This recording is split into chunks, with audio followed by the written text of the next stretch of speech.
Welcome to the Trailblazer Talks podcast. I'm your host, Courtney Hope Wilson. The heart behind this podcast is to encourage and equip you to discover your God-given purpose by sharing talks with people blazing trails right where they are. Each week, you'll hear from me and different guests on the show to talk about life, purpose, God, leadership, and a whole lot in between. I love having conversations with people, and I'm excited to get to bring you into those. My hope is that you'll grow and become poised for purpose. I hope each week that you'll feel more equipped to be a trailblazer right where you are. So let's get into this week's episode.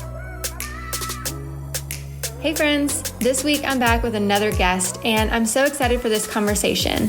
It's with my new friend Peter. Peter is the Adult Ministries Director at Browncroft Community Church in Rochester, New York, and he lives there with his wife Robin and their two daughters Haley and Lucy. He's the host of a podcast called Why God Why, and the whole goal of their show is to respond to questions that maybe we don't feel comfortable asking in church. And today's conversation is just like that. It's maybe questions that are hard to ask in church, or maybe stuff that you're thinking or walking through with God. And I know that it will encourage you as you hear our conversation this week. And I also just wanted to quickly say thank you guys so much for the awesome feedback that I've been hearing about the show. It's so amazing to hear personal stories of how the show has impacted you and how these conversations have been helping you right where you are in life. That's the whole goal of this show, and I'm so excited that you feel met right where you are. So let's hop on into this week's episode.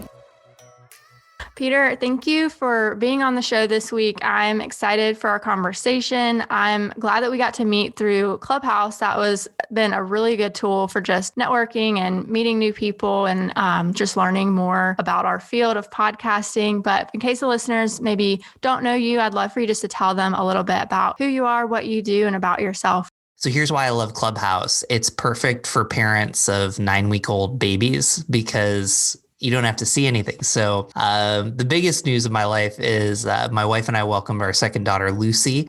She's 9 weeks old at the time of this recording. We have a 3-year-old, Haley. My wife is a mental health counselor. So I've learned a ton from her. But for me, I serve as a pastor of adult ministries at Browncroft Community Church. And I grew up in Binghamton. Actually, Endicott's the home of IBM and a famous dish called Speedy's. Chicken on a kebab. You're going to have to Google that. And long story short, I made my way to Rochester from Philadelphia to Springfield, Missouri. And I met my wife, who is extremely gracious. And she said this when we were in a long distance relationship: someone's moving and it's not me. So here I am in Rochester, New York. And yeah, that's just kind of a snapshot. Well, thanks for sharing that. And your newborn is so cute. I've seen photos and just love babies. But yeah, that's the same reason I love Clubhouse, because I can just hop on wherever I'm at. I don't have to be on video. It's awesome just to be able to connect quickly over audio. But you have a podcast. So I'd love to hear about that. It's called Why God Why. And I think that that's a question we ask a lot to God. So I'd love to hear more about your podcast and just kind of the heart behind that show and how you got started with that. That's a great question. So I got started, a former co-host, John Amayo, and we had an epic 3-hour coffee at Starbucks. And we were talking about young adults. We were talking about reaching the next generation. And he blurted out the inevitable words, "We should start a podcast." And that led us on a journey. And the purpose of the podcast is to respond to questions people don't feel comfortable asking in church. So we came up with, here's a 24-year-old named Brad. He comes to church maybe once a quarter. What questions does he have? And I think what it's turned into is the questions Brad is asking are the questions we're all asking. And if, for those of you that go to church, or maybe you don't go to church, it's kind of impossible for a pastor to respond to everything on Sunday morning. And the more we've done podcasts, the more we've realized, we're connecting with people, we're helping them kind of see an issue. And also, I've learned as a pastor and a podcaster how important it is just to listen and bring other experts in.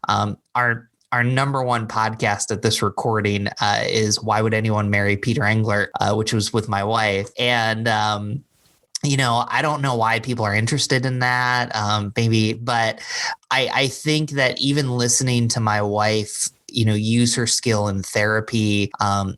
We're about to interview the superintendent of public schools in our area. And what we're doing is, instead of just having this high level conversation, we're able to get really specific and to see maybe how God is working and moving in our life today. And that's kind of what's really exciting about it. Mm-hmm.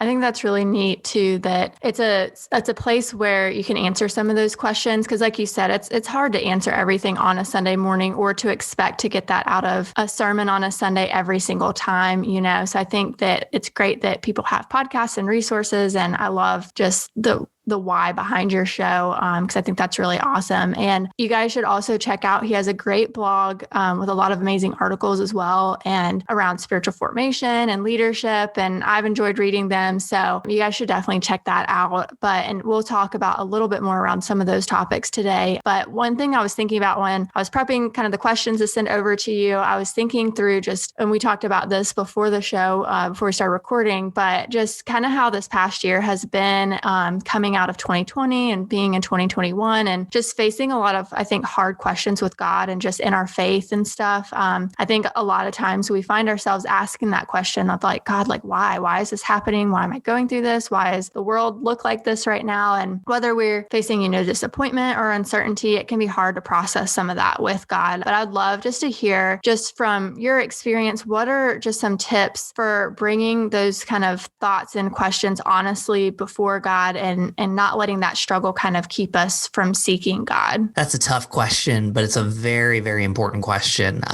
Just yesterday I was reflecting on the verse in Jude 1:24, I think, and it says, "Be merciful to those who doubt." So the writer of Jude is Jesus's brother who, as you read the Gospels, didn't believe that Jesus was a savior. And as Michael Jr., one of the comedians, said, just imagine if Jesus was your sibling. And I think about that Jude is the one that wrote that. And, I think about the tough questions and I just think God is far more merciful and gracious with us than we are with ourselves and with each other. And the more you read the Bible, especially the Psalms, especially the Gospels, there's a normalization of what Walter Brueggemann would call disorientation. And we love certainty. We love having the answers. And I think that that's a struggle for us in the 21st century, because if you have a problem, you can just Google it. I can't explain away this year of the political unrest, the pandemic, but I can see in scripture and I can see stories of people that followed Jesus and followed God, that they were disoriented. And so I think the first place that I would start is just normalizing that human experience. And, on a two-way street, to number one, be merciful with yourself, but number two, to be merciful with others, because I don't think the church has done well with people that have doubted, that people that have questions, and I'm thinking about the week that we're recording this, there's another figure that says that they don't believe in God. And I wonder, maybe it's not about changing opinions, but how can we respond in a way that Jesus would? And so that's kind of how I'm processing and thinking through that. Yeah, I agree. Because I think sometimes it can feel wrong to ask that question of God of like, why, it's like, oh, I shouldn't ask that. So then we kind of, when we do struggle with it, we kind of start backing up instead of going to him. And I think realizing he's very personal and he wants those questions. Like he'd rather you ask him than just be sitting in the corner waiting and being like, oh man, I can't ask this because, that would be not honoring of God or something. Like he is very personable. And I would love to talk a little bit too around some of those hard emotions. Whenever, I know I've faced disappointment in life before where I was praying for something and I was, okay, God, like this job is going to work out, or this relationship or this big thing I've been waiting for or praying for. And then we kind of have those areas of like unmet expectation and stuff. And we can get that disappointment of just like, man, I really thought I was, on the right path with this, God. Like what happened? It all fell apart. And we kind of feel like maybe God should have intervened differently. And there's an aspect of his sovereignty, I think, that can be hard to understand sometimes. And I would love just to talk or hear more about kind of finding that like whenever that does happen, finding kind of some healing from that disappointment or that unmet expectation while understanding God's sovereignty, and if there's any like opportunity for spiritual formation in those moments. So I want to respond to something that you said earlier, because I think it kind of goes in there. Like, so there's always a question behind the question.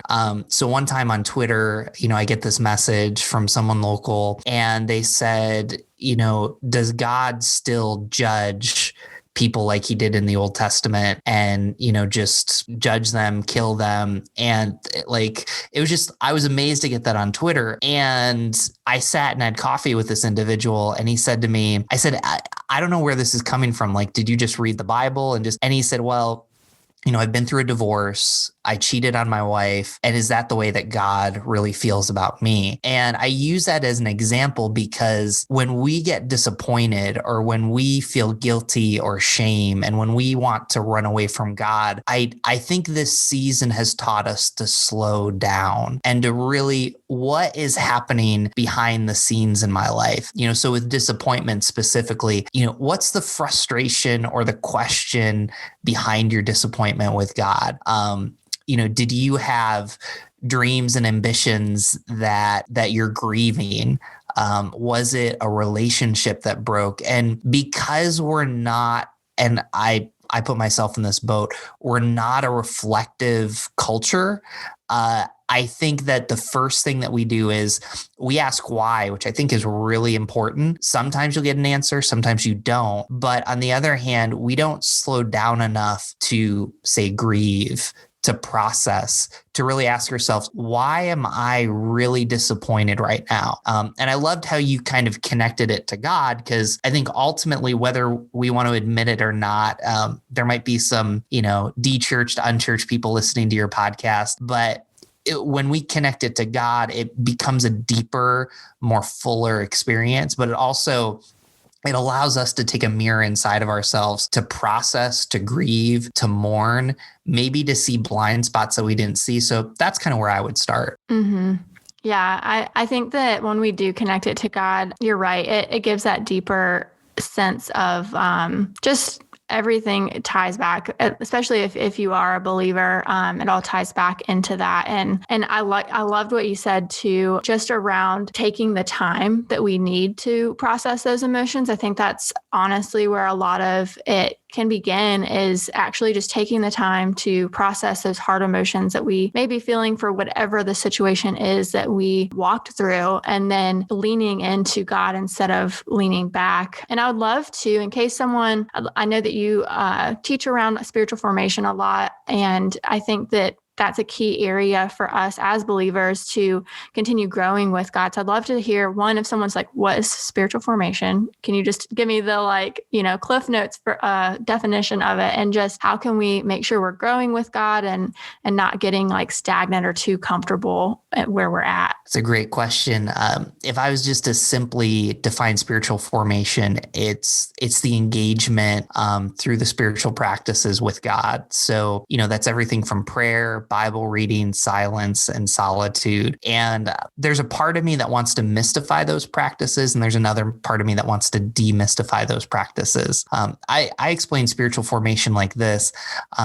When I look at a tree growing every day, it's very discouraging, because it's like, this tree isn't growing. But when I plant a tree and a year later I look at it and I go, I've really come a long way. That's the way I see the practices. So like when we pray, if every day you're kind of looking at your spiritual life as a tree, it can be discouraging. The same thing for reading the Bible. But there's about a faithfulness, a consistency, a patience, but also and I'm guilty of this, like we're an overproduction culture. I don't even want to say microwave, because I think sometimes we're hard on ourselves, because we're like, well, we're not a microwave culture, but we're a productive culture where I want to be productive. And there's certain things that like you just can't see. So, you can't see the anxiety that's always calmed by sitting in silence. You can't see the support that you're feeling when you're sitting with someone that God's placed in your life. So when it comes to spiritual formation, yeah, I want to mystify it. I believe that God is there. I believe Jesus and the Holy Spirit is working, but there's a part of me that wants to demystify it in saying that there's something about the consistency, the walking through. And if I was to really, Bible reading is always important. I talk to a ton of people, but even just the journaling,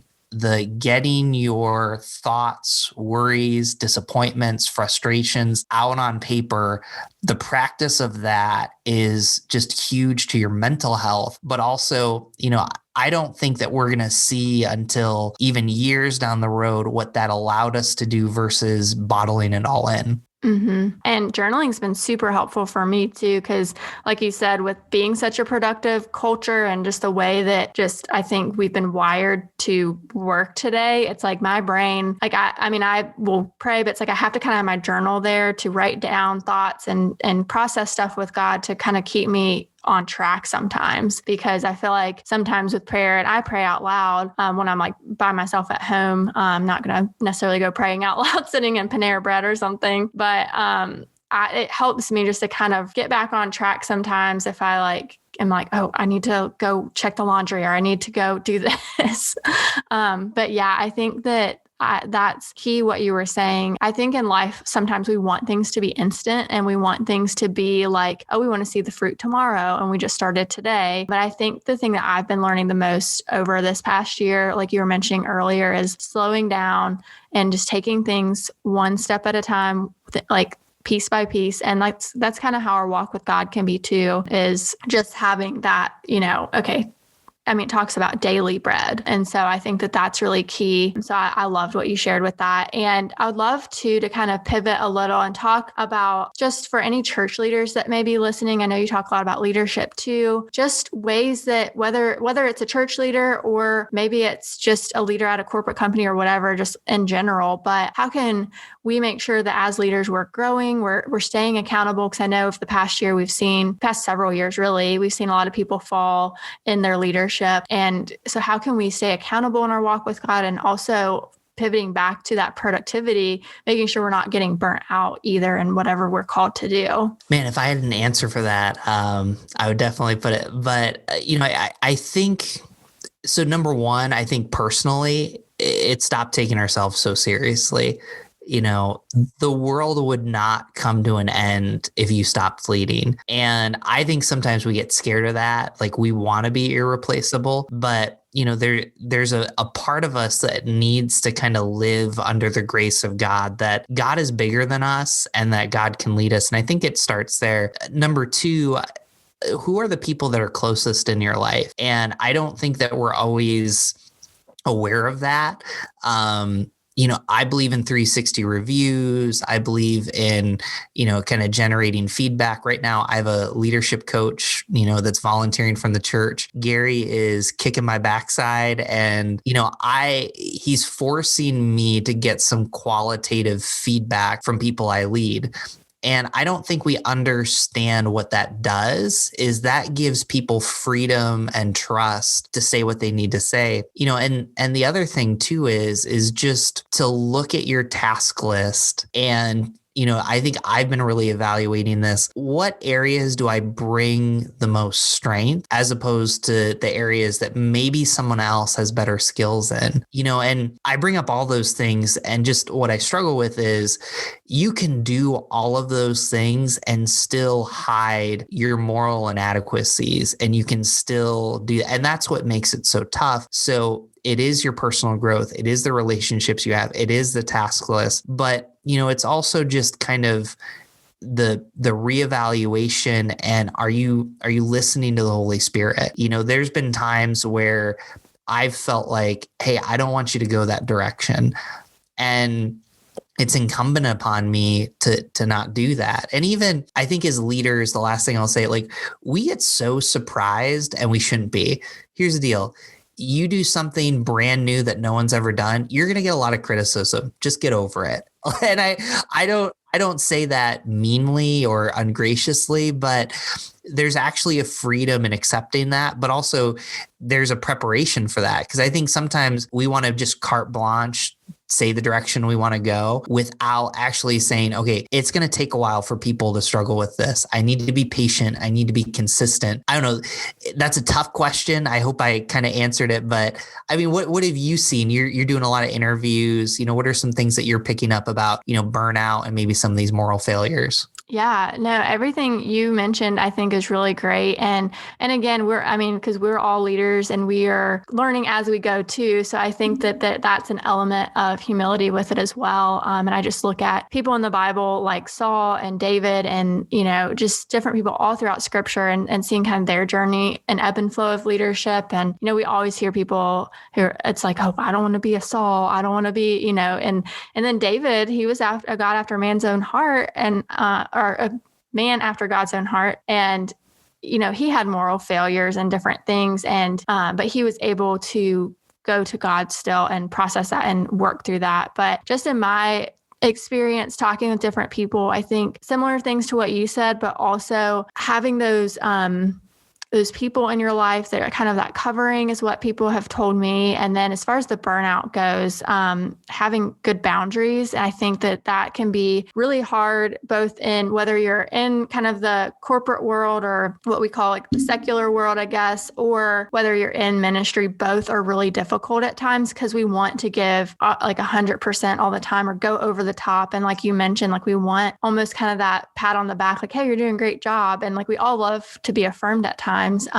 So I think making sure we have appropriate boundaries with whatever it is that we do, whether you're a creative, whether you're a speaker, whether you are a CEO, no matter what, even as a parent, I think we have to figure out what our boundaries look like with that, with our family and our kids, to make sure that we're giving time to everybody, but not burning ourselves out and not having time for ourselves too. So that's something I've learned a lot over the past year is boundaries. I read a book by Dr. Henry Cloud called Boundaries, and it was super helpful for me because I'm in the creative space with marketing and stuff. And it can be really easy. I found for me when I was as I've been serving at my church, it can be really hard for me to say no, especially when it's for God, because it's like, well, this is for God. Why would I say no to my church and like not make this graphic or not do this thing? But I got really burnt out last year with just everything went digital all of a sudden. And so we were producing so many more graphics than we ever had before. And we had a very limited amount of people. So, we're high capacity of churning out work, but low amount of people. And then not having boundaries at the same time led to a lot of just burnout and feeling like, why am I doing this? So I think creating kind of those spaces and making sure we're not people pleasing can also help us. And that's what I've learned a lot especially in the area of like burnout too. You said my wife's favorite book, Boundaries. So oh yeah, it's been great. She loves it. I got to catch up. I saw you did an episode on the Enneagram. What's your Enneagram number? I'm a 1 wing 2. So the perfectionist mixed with the helper. So it's kind of a perfect storm to just overproduce work. It's funny. I'm a 2 wing 3 and my wife's a 2 wing 1. And so, the difference is like I'm more aware when I'm unhealthy.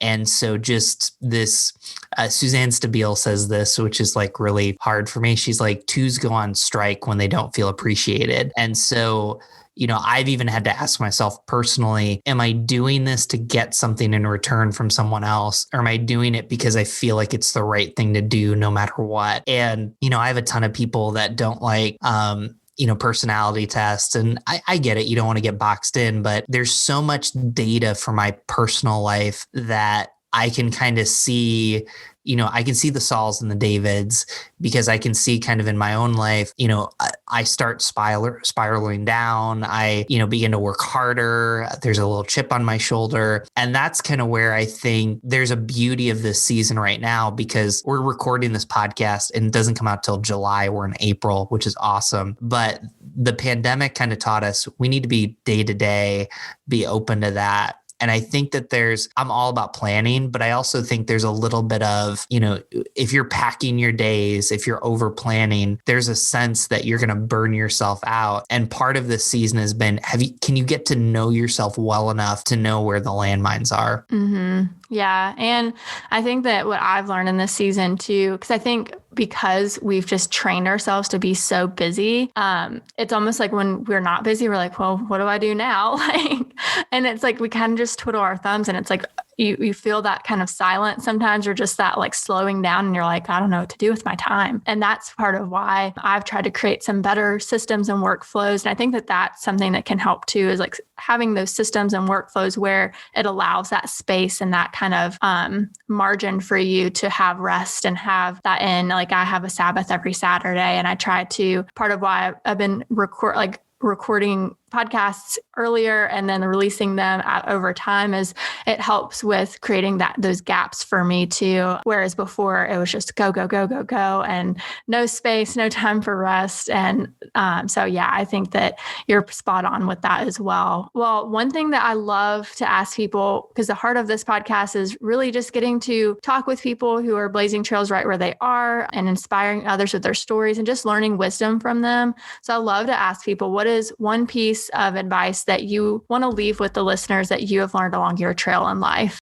I think right now, so if you interviewed me like in 2 years, it might be different, but right now, I'd sum it up, patience is realizing our timetable isn't God's timetable. So, I've been reading Proverbs, and, there's one verse that says, don't speak to a fool. And like literally the next verse, it says, speak to a fool. And the author is kind of assuming that you have wisdom. And the reason I bring that up is, for us to have patience, there's certain things like doing a podcast that if you commit to it and you're radically consistent, it's not going to pay off like necessarily in a year or two. It might be 3-4 years. That's what we're learning with digital. But there's other things that you need to have the wisdom to be like, that's really not worth my time. And I think this is my theory. You can push back on it. I think when we get to heaven, and we talk to God and we like look back at what we've done, I think the majority of things God's going to sit back and say, if you would have like trusted me and been faithful and consistent, as opposed to trying to do the whack-a-mole with the issues that came up in this area or this project, this is probably what would have happened. So even like when I do a podcast with patience and consistency and faithfulness, if I want to be Andy Stanley or Annie Downs, all these great podcasters, like that's like an unrealistic goal. If it happens, great. If not, but I've been joking around. I have an article out there about churches and leaders being the craft beers of their area. And again, I'm not advocating for drinking, but craft beer changed the big beer brands because now all of a sudden there's local breweries. And I think as leaders, we lead in a context. We've heard things said, all politics is local. And I think part of that is the patience and consistency.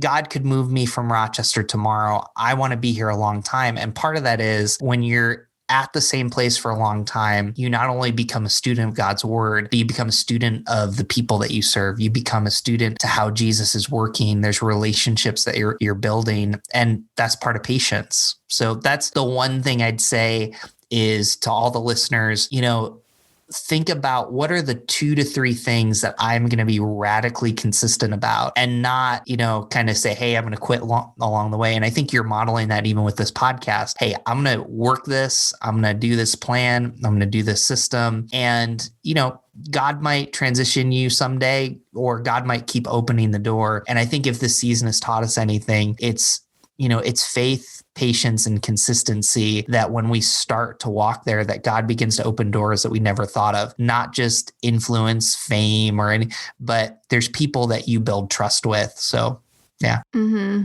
And it's funny that I feel like we've talked about consistency kind of throughout the episode. And that's funny because this year, that's kind of the word that like I felt was like kind of my focus for the year as I was like praying, like, God, what should I focus on this year and stuff. And consistency was the area. It's not that I've not been consistent in the past, but I think like we live in this world where everything gets hyped up and it's like, oh, do the next big thing, do the next big project. And it can put that pressure. And as for me, as a one, like striving is something I have to really work on, of like not striving to like be the best or like that striving mentality or perfection. So consistency has helped me to kind of slow down and just be like, I'm just going to do this thing. And like you mentioned, like I really don't feel like when we get to heaven, God's not going to be like, oh, you had that great podcast. It's going to be like, oh, whose lives did you change? Like, who did you help get here, help get to heaven, help live their fullest life for me, or like find that freedom they needed from XYZ thing. So I think that we a lot of times can focus on like the thing we're doing instead of like the people. And so I love what you said about just show up for the people in your life, show up for the people in your community.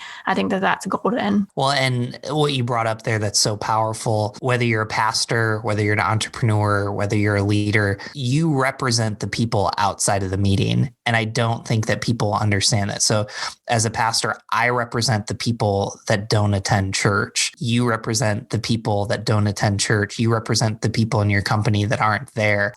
Even if you're an entrepreneur, you represent the customers, unless they're in your boardroom or something. So that's even why being faithful and consistent. So again, like what you said about not being famous with a podcast, God doesn't care about that podcast in this sense of, getting big and metrics. And we care about those things to measure effectiveness, but can people rely on your word? Can they take it to the bank? You know what? I know that Peter is going to have a podcast out. People have asked me, what's the most important thing you've done as a pastor at Browncroft? I send an email to small group leaders every Friday, and that has paid dividends, not just because the content, our senior pastor does a great job with messages and small group guides for discussion, but it was a measure of, I can count on Peter to show up. I can count on Peter to be there. And I think as leaders, we represent God's faithfulness. We represent what God's doing. So for us to be consistent is just so important. Yeah. And I love what you mentioned about that, showing up each week with that newsletter or the email rather, because I think that as we were just talking about this, I was just thinking, it's like, I think that's something we're missing in culture is consistency, because we always are trying to jump to the next thing or, that rat race kind of thing of the corporate world, even of like, well, who's going to kind of pat my back or who's going to help me get to where I need to go, instead of just being there for those people who are consistently in our lives. So I think that, and I also loved what you said about how we represent God, because we are image bearers. And I think we forget that sometimes of like, and we think about that with like brand reps or like brand ambassadors, or even just whatever company or church we work for, we're representing that company or that church or that thing. Or whenever we see people who are, representing a brand, but we kind of forget sometimes as Christians, I feel like that, we're representing God, and how should that, how are we displaying his character, or how are we showing up consistently the way he shows up? So I think that's definitely a challenge for us as well, to kind of make sure we keep that as we get busy in life, and so keep that at the like forefront of our mind of like, man, did I represent God well today, or could I work on it a little bit more, or something like that? My professor in college, he used to be the president of Valley Forge. His name's Wes Smith. Profound influence on my life. He used to say this all the time. He said, make Jesus visible, believable, and beautiful to every person you meet. And I repeat that over and over again because, God is big. He's perfect. I'm imperfect. I'm broken. I'm sinful. But you're right. Like, we still have this opportunity to live out the gospel in such a way that people are asking about Jesus, and are we making him visible, believable, and beautiful to every person we meet? Mm-hmm. And I know for me too, like when I was in college, I've had those experiences with people where the church wasn't represented well through their character, and I got really hurt by some just like religiousness that was represented to me, and feeling judged and shamed. But then I also remember this moment towards the end of college where a girl I worked with at a restaurant, she always just was so kind to me. She would ask me how I was doing, all this different stuff. And then she, after kind of getting to know me, she was like, hey, would you want to come to like our college service? And because of just her character and how kind she was, and I knew she was a Christian, I was like, yeah, like I'll check that out. And I was blown away by just how life-giving the people at that particular church were. And it was something I hadn't experienced in some of the other churches I'd gone to. And to me, like she did a very good job of, whether she meant to or not meant to, like she did a great job of representing Jesus to me in a way that I was like, yeah, I whatever you've got, like I want that, because my life is not great right now. So like I want whatever it is you have, and found out it was Jesus. So I think that that's just a simple example of how we can kind of be mindful of like how we're representing and loving others well, and still standing firm in like our convictions and stuff, but making sure that we are seeking God and asking him, how can I represent you well? Well, and you bring that up, and if you read the book of Job, Job's friends were awesome till they said something.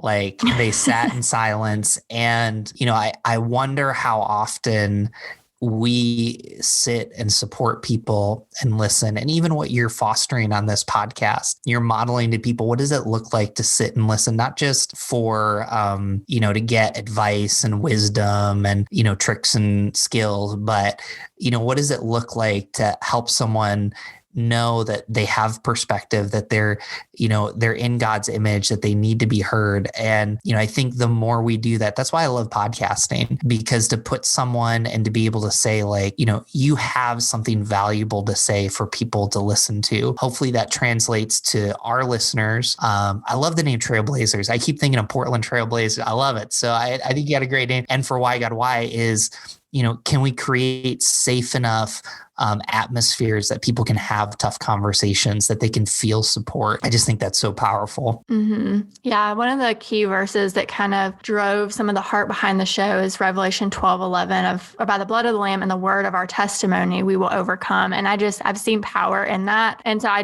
think there's so much power in getting to hop on and record and just be able to hear other people's stories and wisdom and just learn from one another. But yeah, I think that that's awesome. Well, one thing I love to ask people too, just a kind of like a fun question at the end, is just what are some current favorites you're loving, or anything fun that you've been enjoying lately, whether it's like going to the park or enjoying the nice weather. Hopefully it's warming up in New York too, like it is down here in Cincinnati. And what are some things you're kind of just looking forward to right now? So it's what's crazy in New York is like one day it'll snow and the next day it's like 80 degrees. It's kind of been that way here a little bit too. Yeah. So good old Cincinnati and Rochester. But, yesterday I sat, my 9-week-old Lucy was laying down. She was pulling, she's starting to pull on toys and stuff. And my daughter Haley, she grabbed a book, just sits on my lap. There's been a lot of that. We're walking, getting outside. Right now I'm very excited. I went back to the gym for a year. And what people don't realize is like, when you don't see someone for a year, so like the guy at the gym, Nate, he's like, hey, how's the baby doing? And I said, which one? He's like, your wife had a baby. And so there's been, I'm excited about the world reopening. I think we should be careful. But, again, just being outside, my wife has kind of talked me into that a little bit more. I've been reading, but, just really, this is a beautiful time after a really hard year. And so, even just to see, my Lucy has just started smiling. And the biggest problem we have with Haley is Haley just doesn't understand personal space. So she'd be like, can I hug her? And like 4 hugs later, it's like, okay, so this is just, this is a beautiful time. And I have to keep reminding myself, it's just a phase. Don't miss it. Yeah. I think that's so key, because I think we can easily miss it if we're like just trying to get to the next season. Like, let's just get out of this. Like, let's just get to the new normal or whatever. But I really enjoyed going for walks too, because I realized like I didn't really do that before. I didn't just like walk around my neighborhood because I don't have like a dog to walk or anything. So it felt weird to me for some reason to just go walk by myself. But like over this past year, like I've grown to love going for little walks and stuff and getting to see people I haven't seen in a while. I think that that's awesome. Well, is there anything that you want to make sure that we cover today, or anything you have coming up you want to make sure you share with the listeners or promote before we end today's episode? I just say go to peterenglert.com and whygodwhypodcast.com. You can subscribe. There's emails to both of those. I'd encourage you to do that. Follow me on social media. We got some great podcasts coming up. Courtney, we gotta get you on the Why God Why podcast. We gotta talk about that. So yeah, sure. I said it on the show, so now it has to happen. So yes. but we'll do that. But no, we're it's just a great season in life, and just excited for the future. But those two websites, peterenglert.com, whygodwhypodcast.com, subscribe to the email. I'm on every social channel. I'm even on TikTok. I have no idea what I'm doing. So if you see, yeah, that'd be it. That's awesome. Well, I will be sure to link that in the show notes so everyone can find you easily and connect with you. Definitely go give the podcast a listen, because I just think that that's just a really important space to have where we can hear the answers to some of those questions. But Peter, thank you for being on the show today. Thanks for answering the questions I had and just kind of talking through a lot of those areas that maybe we question with God. And I think it'll be really helpful to the listener. So thank you. Thank you so much. And hey, big shout out to the Trailblazer Nation. Man, that conversation was just so good. I hope that it met you right where you are in some of the own struggles and questions that you have with God. And be sure to go and check out Peter's podcast called Why God Why. And if you haven't yet, make sure you're subscribed to this podcast, because we would love to have you as part of the podcast family. And if you love the show, I would love for you to leave us a review. I know I ask that every week, but it's really helpful so that other people can find out about the show and can see what the show's all about. So if you love the show, be sure to share it with your friends and family, post about it on social media, and tag me at Court Hope Wilson. And I would love to connect. If there's any specific things you want to hear about on future episodes for next season, let me know. You can email me at hello@thetrailblazerjournals.com. And the reason it's the Trailblazer Journals is that's our overall brand for this podcast, and there's other resources that will be coming to thetrailblazerjournals.com, but you can also find everything about the podcast at thetrailblazertalkspodcast.com. Thank you guys so much for listening, and we'll see you back here next week for another episode.